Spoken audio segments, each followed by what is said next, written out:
Hi, it's Ant. Welcome to the channel. Out and about on the mountain bike on my Nurkos route. Fantastic day. Warm, 17 degrees, and it's drying up. But next week could change. But who cares? Just a quick video about. Some people asked why I've got my battery pack on my back. I thought just while I'm out and about, give you a quick video of how I do it, how it's tethered. I have done this since 2004. Always had my bike battery in my backpack. Always use a good battery pack and backpack as well, a good make. And so far, brilliant. And yeah, it's on your back, you can feel it, it's heavy. But with the battery technology coming along and the density getting better and batteries are going to get smaller, but I'm running a 48 volt Yose Power 13.5 amp hour battery. It's about as heavy as you want to go. I've got 15.5 amp hour batteries. They weigh a ton.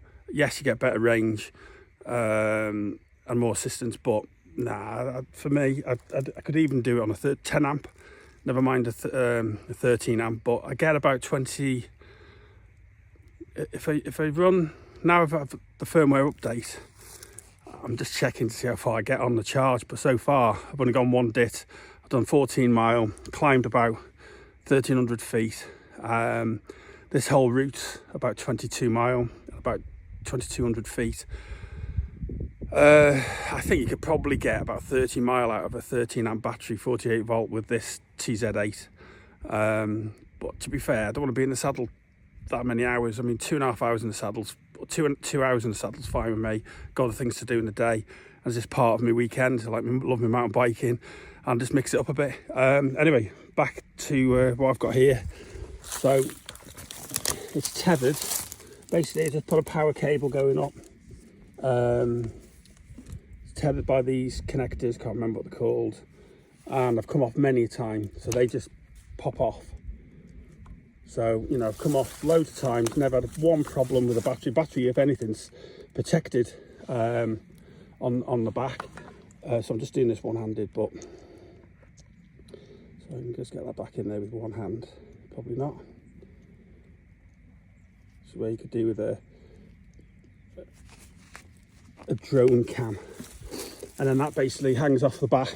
It's in my backpack to another socket, but I've not got any trouble with these, especially with these Tongsheng motors and these speed controllers on these Tongshengs. I mean, I developed a bike in 2004 called Ibex Power Biking, and I was using battery packs and brushless motors and these things. Oh my god, it's just the technology in this is absolutely nothing like I was doing. Mine was like basics.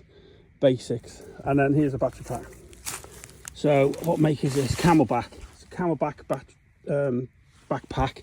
No, I've got no space for water if anyone's asking. The battery just sneaks in there. It's lovely in that pocket. So, you know, you've got space to put water on your frame if you have to. That's a benefit really. But then again, if you wanted a bladder, I don't drink much water when I'm out really. I've never have done really. But my battery pack's there. You can obviously test. I've got a full. It says one dit's gone, but I've got full bars on the thing here. There. All my tools are in here, which you'd expect. And then there's my tether to there. So I've got a couple of connectors there that all come apart if I come off.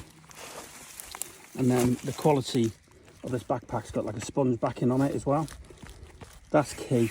So these CamelBaks are fantastic. This one's called a Air Director, is it? Brilliant bit of kit. I've got two of them.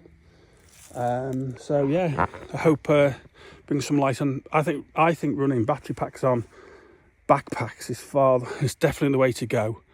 And having these bikes with the tube and the corrosion you get in the tubes with aluminium. Not now, but a few years up the line, they're going to be, corroded. I've been running this for years, this setup like this, and you can't even tell. I'm not being funny. You can't tell that much. That's an e-bike, or even power assisted. And you know what's a lot easier to get over styles, because the bike itself, you split the weight between the two. So yeah, it's my preferred setup. I've seen a few manufacturers, small niche manufacturers, who were coming up with e-bike motors about 10 years ago, and there's a couple of German ones, and they were using the battery in the backpack and not on the frame, and it just makes the bike looks far better than having these big horrible batteries hanging off. I've seen some smaller units now popping up on the market, and don't get me wrong, if I could get a smaller one on there which was 13 amp 48 volt, I would put it on, but it's all to do keeping centre of gravity as low as possible, I suppose. But then on the backpack, you've got all the weight at the top, but then your legs are the suspension as you're going along. So anyway, there's me waffling on about stuff, but I hope you find this of interest. Okay, hey, thanks for watching. Cheers, bye.